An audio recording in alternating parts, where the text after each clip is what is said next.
কক্সবাজার আসছেন আর সিফুড খাবেন না তা তো হবে না। তবে যে সিফুড আপনি আপনার পরিবারের মুখে তুলে দিচ্ছেন তা কতটুকু নিরাপদ? আজ কক্সবাজার সিফুড মার্কেটের এমন কিছু গুরুত্বপূর্ণ এবং গোপন তথ্য আপনাদের সামনে শেয়ার করব যা প্রত্যেকটা পর্যটকের জানা অত্যন্ত জরুরি। কক্সবাজার দেশের অন্যতম জনপ্রিয় পর্যটন কেন্দ্র, যেখানে প্রতিদিন হাজার হাজার পর্যটক ভিড় করেন সাগরের সৌন্দর্য এবং সিফুডের স্বাদ নিতে। তবে সম্প্রতি একটি উদ্বেগজনক তথ্য সামনে এসেছে। অনেক সিফুড দোকানে কৃত্রিম রং ও রাসায়নিক মিশিয়ে সামুদ্রিক মাছ নাকি বিক্রি করা হচ্ছে। এসব মাছকে অধিকতর আকর্ষণীয় ও টাটকা দেখানোর জন্য নাকি ক্ষতিকর রং ব্যবহার করা হচ্ছে, যা মানবদেহের জন্য মারাত্মক স্বাস্থ্য ঝুঁকি তৈরি করতে পারে। এই ধরনের রং মিশ্রিত মাছ খেলে লিভার, কিডনি, হজমতন্ত্র এবং স্নায়ুতন্ত্রের উপর দীর্ঘমেয়াদী ক্ষতিকর প্রভাব ফেলতে পারে। বিশেষ করে শিশু ও প্রবীণদের জন্য এইসব রাসায়নিক পদার্থ আরও বেশি বিপজ্জনক।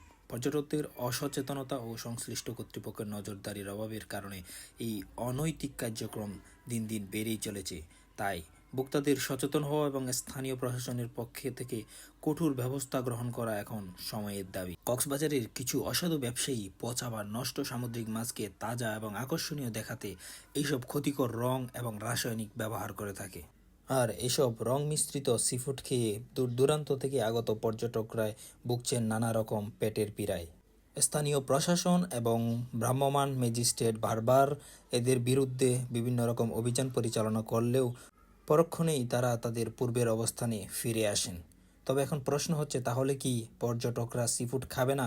হ্যাঁ, অবশ্যই খাবেন, তবে চোখ কান খোলা রেখে খাবেন। তাছাড়া মাছের উজ্জ্বল এবং অস্বাভাবিক রং দেখে রং মেশানো মাছ শনাক্ত করা সম্ভব, কিন্তু হ্যাঁ, পচা বা নিম্নমানের মাছকে তারা তাজা দেখানোর জন্য এর মধ্যে কাপড়ের রং মেশানো হয়। তাছাড়া এইসব দোকানে নেই কোনো মূল্য তালিকা, যার কারণে পর্যটকদের কাছ থেকে ইচ্ছে মতো দাম নেওয়া হয়।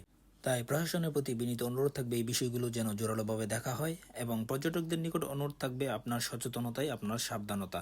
তাই চোখ কান খোলা রাখুন।